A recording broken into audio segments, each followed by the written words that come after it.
Nous allons à présent voir le deuxième système de coordonnées que l'on va utiliser dans le cadre de ce cours et qui sont les coordonnées cylindriques. On reprend un repère OX, Y, Z, donc un repère orthonormé direct. On considère une position dans l'espace M repérée par le vecteur OM. Alors quand est-ce qu'on utilise les coordonnées cylindriques? On les utilise lorsque le mouvement n'est pas rectiligne. Alors l'animation que je vous présente ici illustre un mouvement qui est appelé le mouvement liquidal. Il est composé d'un mouvement de rotation. Donc on voit bien que le mouvement n'est pas rectiligne puisque la trajectoire elle est courbée, il est tout le temps courbé. Et il se compose d'une rotation autour de l'axe OZ et de translation le long de cet axe. Donc ce genre de mouvement s'appelle, pour information, un mouvement éliquidal. Alors maintenant, on va déterminer donc la base cylindrique et les coordonnées cylindriques. Alors d'abord, on projette donc M sur le plan XY et on note la projection de M sur ce plan là par H. On utilise cette fois-ci donc la relation de Chasles suivante, donc OM est égal à OH plus HM. Le vecteur OH va déterminer les deux premiers donc vecteur unitaire de la base cylindrique et les deux premières coordonnées et le vecteur HM la troisième. Alors le premier vecteur de la base donc cylindrique, on le note ρ et n'est autre que le vecteur unitaire donc du vecteur OH. Donc ρ est égal à vecteur OH divisé par. Alors je vous rappelle que pour trouver un vecteur unitaire d'un vecteur quelconque, il suffit de le diviser par sa norme. Et la coordonnée, la première coordonnée cylindrique n'est autre donc que le module du vecteur OH. Le deuxième vecteur de la base cylindrique, on le note EφI, donc on le prend, donc le module de EφI est égal à 1, on le prend perpendiculaire à ρ de manière à ce que la base finale soit orthonormée, et on choisit EφI de manière à ce que les deux vecteurs EφI et ρ soient dans le plan OXY. Donc ρ et EfI, ils appartiennent au plan OXY. Et la deuxième coordonnée cylindrique, c'est l'angle Φ qui repère la direction donc de OH par rapport à l'axe OX. Et Φ peut prendre les valeurs entre 0 et 2π. Donc le troisième vecteur de la base cylindrique, c'est le vecteur K, qui n'est autre que le troisième vecteur de la base cartésienne. Donc on voit bien que la base cylindrique et la base cartésienne, ils ont un vecteur en commun. Et la troisième coordonnée, donc c'est cylindrique, c'est la coordonnée Z. Alors, on peut écrire alors, donc le vecteur OM est égal à OH qui est égal à ρ plus HM qui est égal à Z fois K. Pouvez vous poser la question suivante, qui est que la phi n'est pas explicite dans l'expression de OM. En fait, phi, ρ dépend de phi. Si la position de M change, phi change, la direction de ρ change. Donc la dépendance de OM en phi, elle est à l'intérieur de ρ. On dit dans ce cas-là que le point M est repéré par ρ, phi, z et qui ne sont d'autres que les coordonnées cylindriques et la base ρ, phi, k et la base cylindrique. Alors j'attire votre attention sur un point, c'est que la base IJK, on avait dit qu'elle est solidement liée donc au repère au XY, donc c'est une base fixe.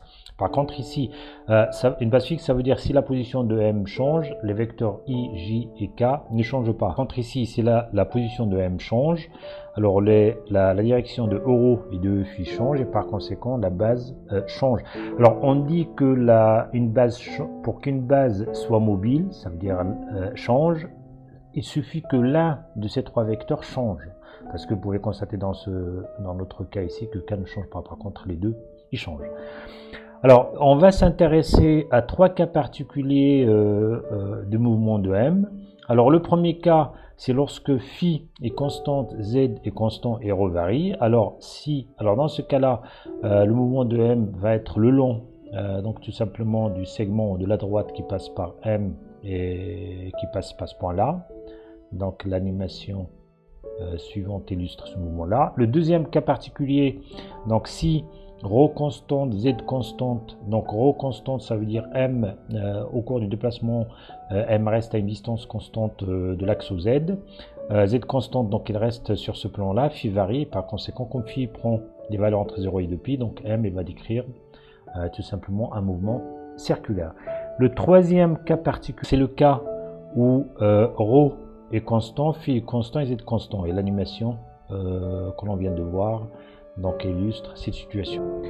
Alors, avant de passer à la diapo suivante, donc je vous propose de faire cet exercice-là. Donc, vous arrêtez la vidéo et vous notez l'exercice et vous répondez aux 2 questions avant de regarder la suite. Donc il faut exprimer euro et phi dans la base cartésienne. Donc je vous rappelle que I ici, J et K, donc il faut exprimer euro et phi dans cette base. De même, il faut exprimer ρ, donner l'expression de ρ en fonction donc ρ en fonction des coordonnées cartésiennes et phi en fonction des coordonnées cartésiennes. Nous nous intéressons à présent aux coordonnées polaires qui constituent un cas particulier des coordonnées cylindriques. En effet, si je reprends le schéma de tout à l'heure, alors je reprends les coordonnées, donc cylindrique ρ, phi, z. Lorsque la composante z est constante, lorsqu'elle est égale à z0, ça veut dire que le mouvement de m, il reste sur ce plan-là. Alors, donc son mouvement ne dépend que de ρ et de phi. Donc, il est plutôt intéressant. Au lieu d'utiliser les 3, sachant que la troisième composante, ce qui va compliquer tout simplement les expressions, la troisième composante elle est constante, on redéfinit R de manière à ce que le mouvement de M se fait dans le plan OXY. C'est comme si en fait on déplace le plan OXY sur le plan d'équation z est égal z0. Ce qui redonne concrètement donc cette description là, et par conséquent donc le vecteur OM prend l'expression suivante et les coordonnées qui permettent de décrire le mouvement de M sont ρ et phi, et c'est ces coordonnées là que l'on appelle les coordonnées donc polaire.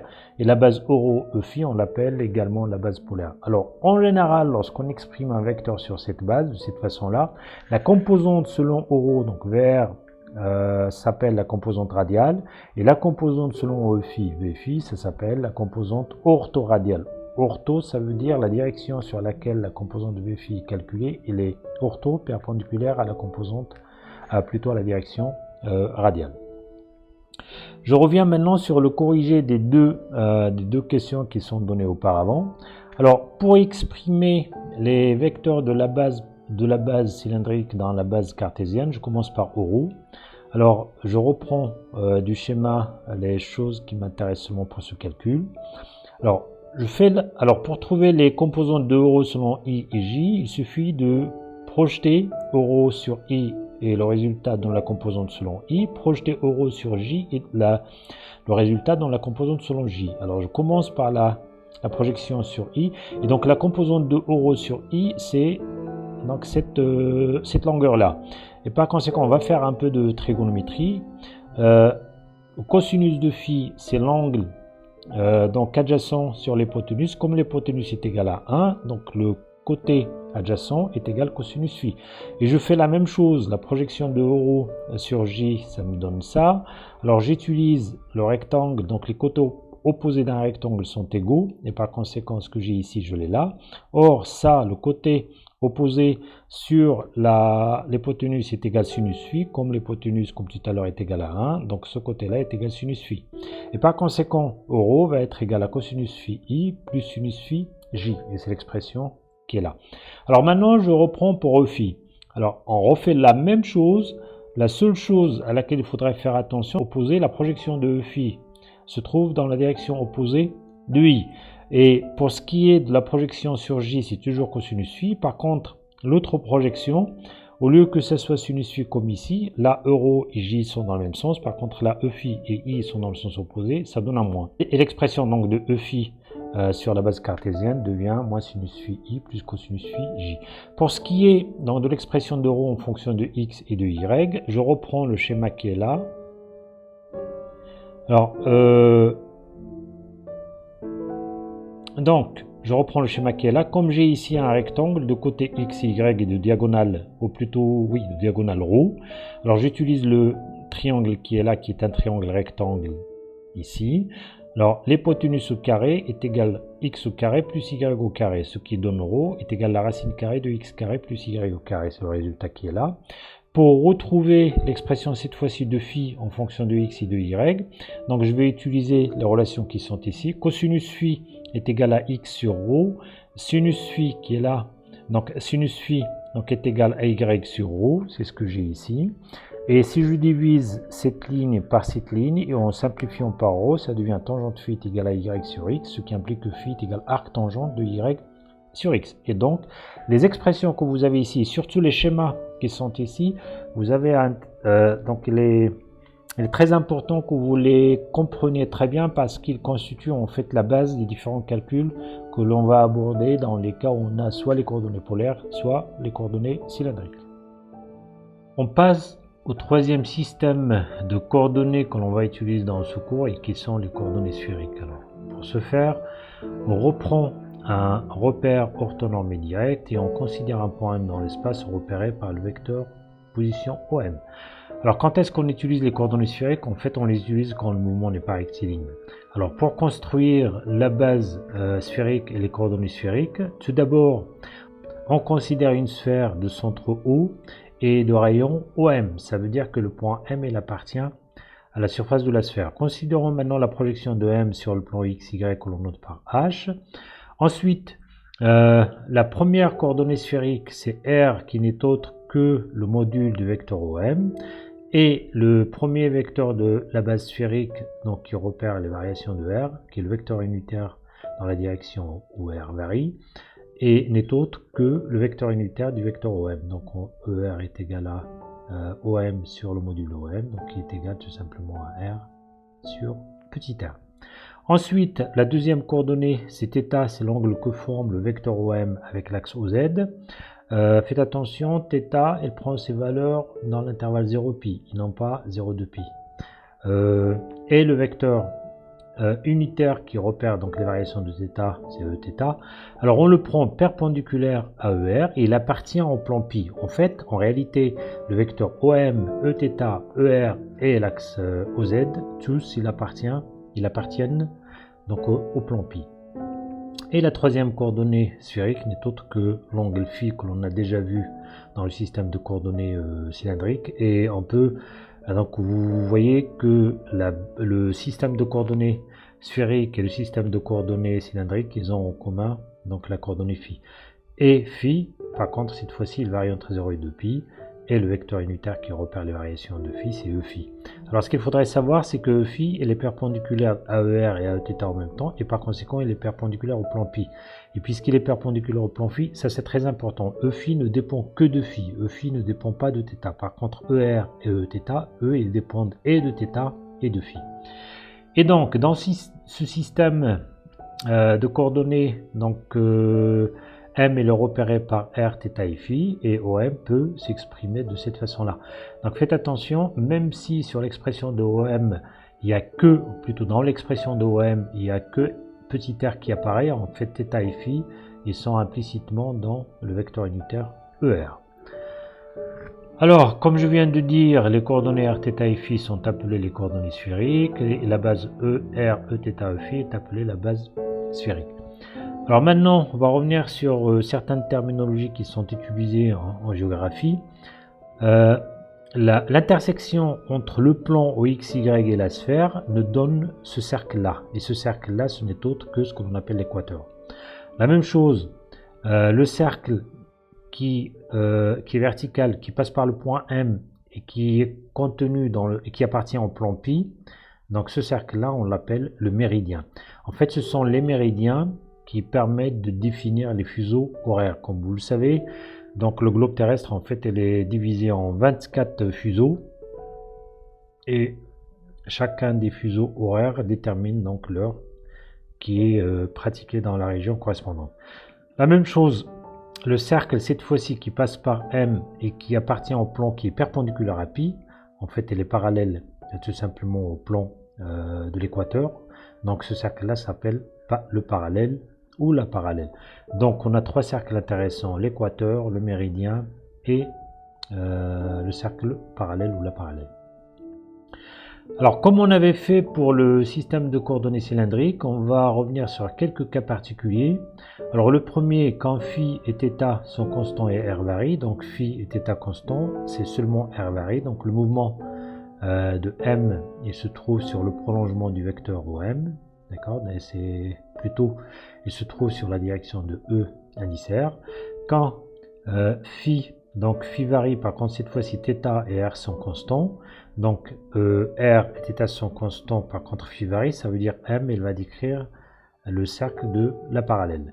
Et le rayon, comme on va le voir, et donc le rayon de ce cercle, il est égal à petit r sinus θ. Donc pour le voir, il suffit tout simplement de prendre le triangle qui est ici, on a un angle droit ici, et par conséquent, ce côté-là sur ce côté-là est égal sinus θ, ce côté-là c'est grand R, et ce côté-là c'est petit r, et donc grand R est égal à R sinus θ. Maintenant, si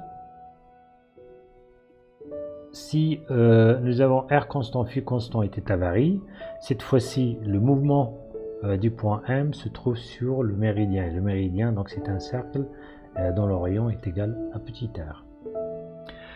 Alors avant de passer à la suite, je vous demande donc de faire cet exercice, c'est d'exprimer les coordonnées cartésiennes en fonction des coordonnées sphériques. Ça veut dire exprimer x en fonction de r, en fonction de r, θ et phi, et exprimer y en fonction de r, θ et phi, et z en fonction de r, θ et phi. Alors passons maintenant au corrigé de l'exercice que je viens de vous donner. Mais avant de regarder le corrigé, essayez de le faire d'abord par vous-même. Alors, d'abord, je voudrais rappeler une chose, c'est que si vous regardez les trois bases, en fait, entre la base cartésienne et la base cylindrique, vous avez le vecteur k en commun. Entre la base cylindrique et la base sphérique, vous avez le vecteur phi en commun. Et généralement, quand on veut exprimer un vecteur de la base sphérique dans la base cartésienne, le mieux, c'est de l'exprimer d'abord dans la base cylindrique, ensuite de réexprimer le vecteur de la base cylindrique dans la base cartésienne. C'est plus facile de cette façon-là. Alors, pour notre exercice, nous avons d'une part l'expression d'OM dans la base cartésienne, l'expression d'OM dans la base sphérique, et la question est de trouver la relation entre les composantes cartésiennes et les composantes sphériques. Alors, pour le faire, je vais d'abord exprimer ER dans la base cartésienne. Commençons par exprimer ER dans la base cartésienne. Alors, et comme je viens de le dire, je vais d'abord l'exprimer dans la base cylindrique. Donc j'ai ER, vous procédez de la même manière que je vous ai montré auparavant. Vous allez trouver que ER est égal à cosinus θ fois K plus sinus θ fois euro. D'accord? Et maintenant, je vais exprimer euro dans la base cartésienne comme je vous ai démontré dans l'exercice d'avant. Donc nous avons euro est égal à cosinus phi i plus sinus phi j. Si je remplace euro par cette expression là, donc ça me donne cosinus θ k plus sinus θ, euro je le remplace, sinus θ fois ça. Donc maintenant, si je reprends l'expression de OM et je remplace ER par son expression ici, donc je retrouve R cosinus phi sinus θ i plus R sinus phi sinus θ j plus R cosinus θ k. Or, je sais qu'OM dans la base cartésienne elle est égale à xi plus yj plus zk. Comme ijk est une base, donc je peux dire le terme qui est devant i ici est le même que celui-là. Et par conséquent, j'aurai x est égal à ça, y est égal à ça, et z est égal à ça. Et ce qui donne